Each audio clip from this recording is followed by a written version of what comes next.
Merci Aline, bonsoir à tous. Alors, qui est VPEC? C'est une organisation qui a été fondée il y a très longtemps. En flamand, c'est Verbond voor Pluim, Vee, Eieren en Konijnen. C'est l'association pour volailles, œufs et lapins. C'est donc une organisation interprofessionnelle. Il y a les différents acteurs en élevage de volailles, les accouveurs, les usines d'aliments, les producteurs, donc quand il y a c'est un organe consultatif, on se réunit quand il y a des dossiers où il faut tous les maillons de la chaîne. Et bon, malheureusement, c'est souvent en temps de crise qu'on se voit, mais on essaye aussi maintenant de se réunir régulièrement pour discuter, entre autres, par exemple, la réduction des antibiotiques. Et donc, on essaie aussi, par VPEC, de communiquer pour toute la chaîne, par exemple, ici, dans le cas, pour expliquer les décisions qu'on a prises et donc aussi le plan réduction antibiotique est déjà mis en œuvre dans Belle Plume, donc le label de qualité.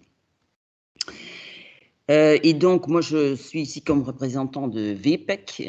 Je suis la présidente des accouveurs, mais donc, dans l'association, on essaye de consulter, d'avoir des réunions, et puis donc de voir comment on va arriver à cette réduction qui a été expliquée par Fabiana. Et donc, c'est pas on a déjà commencé depuis nombre d'années. Et en ce moment, on peut dire qu'on a quand même déjà une bonne façon de collecter les données, parce que c'est très important de savoir d'où on est parti et ce qui se passe à l'heure actuelle et où on va aller. Et donc, les éleveurs reçoivent des rapports par rapport du registre antibiotique. Et donc là, l'attention particulière est accordée pour les antibiotiques pour sensibiliser les éleveurs et les vétérinaires. Donc, ce qu'on a vu, c'est qu'on avait bien débuté, mais là, il y a comme une stagnation de la réduction des antibiotiques dans le secteur avicole, et donc aussi que les antibiotiques critiques, donc les antibiotiques rouges, ont augmenté. Et donc là, l'objectif, c'est d'atteindre ce qui est fixé par AMCRA dans la vision 2020-2024. Donc, c'est des objectifs ambitieux, mais je pense qu'il faut croire qu'on va y arriver. Donc, parce qu'on a déjà fait un travail considérable, je pense, en aviculture, et donc les fruits à portée de main ont déjà été cueillis, donc bien qu'il y ait encore des choses basiques qui peuvent être faites dans certains élevages, et donc on s'engage pour atteindre cette réduction proposée. Mais pour cela, notre secteur dépend de tous les maillons de la chaîne. Il faut de bons aliments, il faut des bons poussins, il faut un bon vétérinaire, il faut un éleveur qui fasse son métier comme il faut. Et donc, tous les maillons sont importants. Et c'est pour ça qu'on s'est mis ensemble pour faire ce plan de réduction des antibiotiques au sein de VPEC. Et on a abouti à 10 points d'action que je vais vous expliquer. Donc d'abord, une meilleure circulation d'informations à travers la chaîne. C'est important qu'on a la connaissance, que l'éleveur, par exemple, il a des données, du couvoir, mais peut-être aussi des repros. Des fois, c'est important pour anticiper des problèmes possibles, pour les poussins, par exemple. Après, il est important aussi, dans tout ce travail, que les données qu'on récolte sont correctes, parce que je pense que maintenant, on est à peu près arrivé à ça. Mais bien sûr, ce n'est pas utile de se baser sur des données qui ne sont pas correctes. C'est pour ça qu'il faut aussi, si vous recevez des rapports et que des données ne sont pas correctes, il faut réagir. Et donc, il faut, pour bien contrôler l'usage des antibiotiques, bien sûr, il est important qu'il y ait un vétérinaire, ou une vétérinaire qui prescrit les antibiotiques. Hein. Si vous avez un vétérinaire qui vous aide dans la gestion de votre élevage, mais qu'il y a un autre qui vient vous déposer des antibiotiques, à ce moment-là, c'est très difficile de voir ce qui se passe pour le vétérinaire qui est le vétérinaire qui est responsable. Hein. Donc, ça va être contrôlé plus strict les accords que vous avez avec un vétérinaire. Et donc, c'est dans le cadre de Belle Plume aussi que ça va être mieux contrôlé. C'est un maillot. Hein, et il y aura aussi un cahier de charges pour les vétérinaires au sein de Belle Plume. Le deuxième point qui est important, c'est d'abord, on veut tirer l'attention sur la réduction de la résistance aux antibiotiques, parce qu'en fait, c'est ça la principale raison pour qu'on a fait ce plan. Hein. C'est la raison pour laquelle on veut réduire l'utilisation des antibiotiques. Et pour ça, nous pensons qu'il est important de mettre l'accent sur la qualité de l'eau et les systèmes d'abreuvement. Ce que vous voyez ici, hein, ce sont des photos qu'on prend avec un endoscope dans les lignes d'eau, hein, où vous voyez ici que c'est très trouble, et c'est à cause du biofilm. Hein, vous connaissez tous le biofilm qui peut se produire dans les lignes d'eau. Hein. En fait, c'est des bactéries qui s'accumulent dans la ligne d'eau, qui grandissent, et à un moment donné, ça repart et donc vous contaminez toute la ligne d'eau avec ces antibiotiques. Donc, important de faire des traitements d'eau non seulement entre deux cycles, mais aussi pendant le cycle. Et puis, c'est aussi important parce qu'on sait que dans le biofilm et dans des conduits d'eau qui ne sont pas propres, il y a des résidus d'antibiotiques. Donc, en fait, ça va encore détériorer la résistance aux antibiotiques parce qu'il reste plus présent. Troisième point, attention au démarrage. Je pense que les couvoirs font leur mieux pour vous livrer des poussins de bonne qualité, hein, mais donc il faut aussi bien les recevoir. Les poussins, s'ils sont bien démarrés, ils seront plus sains, ils n'auront moins de problèmes de santé et vous allez utiliser moins d'antibiotiques. Pour cela aussi, hein, on revient au premier point, passer l'information pour être sûr, par exemple, si vous avez des poussins qui viennent de repros qui sont plus jeunes, que peut-être la température, elle doit être un peu plus élevée.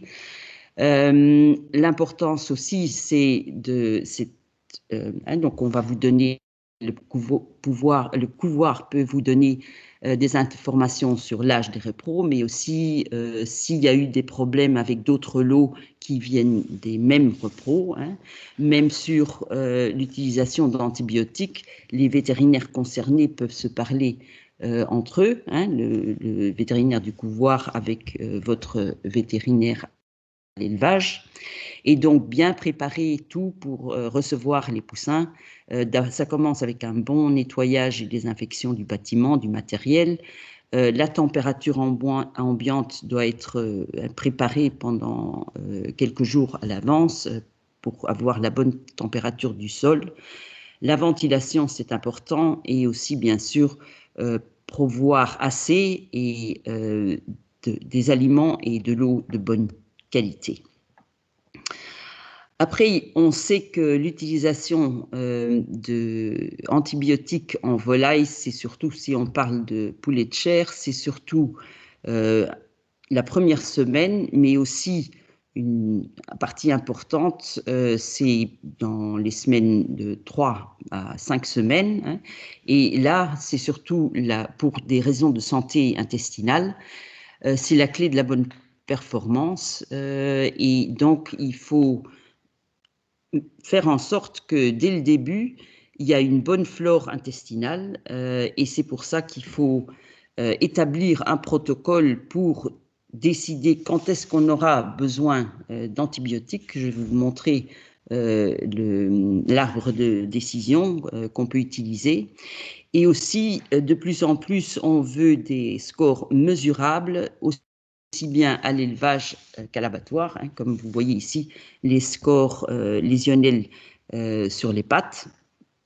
Et ici, vous avez donc l'arbre de décision. Quand on a des litières humides, quelles sont les causes? Il y a plusieurs. Hein. Pour ça, je pense que un bon protocole, c'est de commencer avec un bon diagnostic pour la santé intestinale. Donc, on peut faire des scores de lésions et déterminer s'il y a une indication vétérinaire ou pas. Hein. Et à partir de là, voir est-ce que c'est un problème de gestion, est-ce que c'est la litière lui-même qui est de mauvaise qualité, est-ce qu'il y a un problème des conduits d'eau ou est-ce qu'il y a un problème avec l'aliment. Donc, s'il y a un problème vétérinaire de coccidiose, il faut peut-être améliorer le programme anticoccydien ou utiliser des vaccins.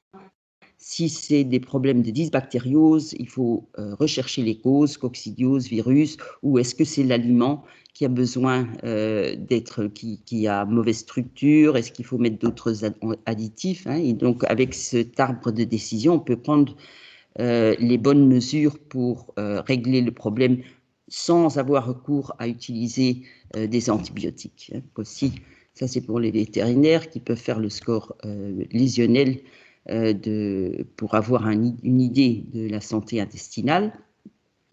Important aussi, c'est le rapport d'abattoir, que les rapports d'abattoir soient uniformes. Hein. Donc pour ça, il faut, parce que c'est important, on peut tenir ou avoir des bonnes feedbacks des résultats de l'abattoir, hein, par exemple sur les condamnations, pourquoi est-ce qu'ils sont morts à l'arrivée, hein, tout ça c'est des rapports qui vont être faits par l'AFSCA. Ça a été discuté, ça va être uniforme et aussi l'éleveur doit avoir accès à ces rapports, de préférence sous forme numérique. On va introduire un passeport pour les poussins, donc ça c'est une autre façon d'augmenter la transparence de la part du couloir. Donc ça va assurer à l'éleveur de pouvoir donner des meilleurs soins aux poussins à l'arrivage. Hein, donc des données de repro, les vaccinations qui ont été faites au couloir, et puis donc mortalité d'autres lots du même origine. Mais pour ça, bien sûr, il faut que les éleveurs fournissent ces informations au couloir.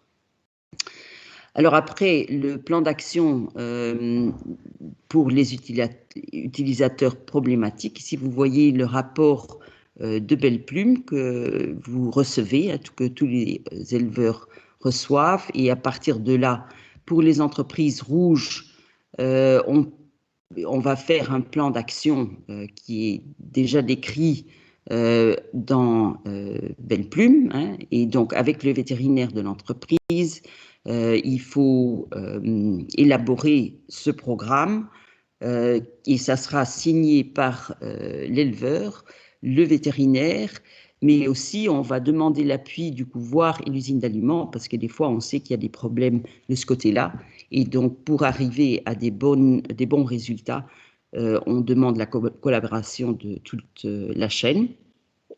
Ce rapport va être évalué tous les 6 mois. Et puis après, il y aura un plan de suivi aussi pour les utilisateurs d'attention, donc les entreprises rouges, hein, qui n'est pas aussi, c'est évalué tous les 6 mois, et donc aussi en collaboration avec le vétérinaire d'entreprise. Le point 9, c'est le coach pour réduction d'antibiotiques.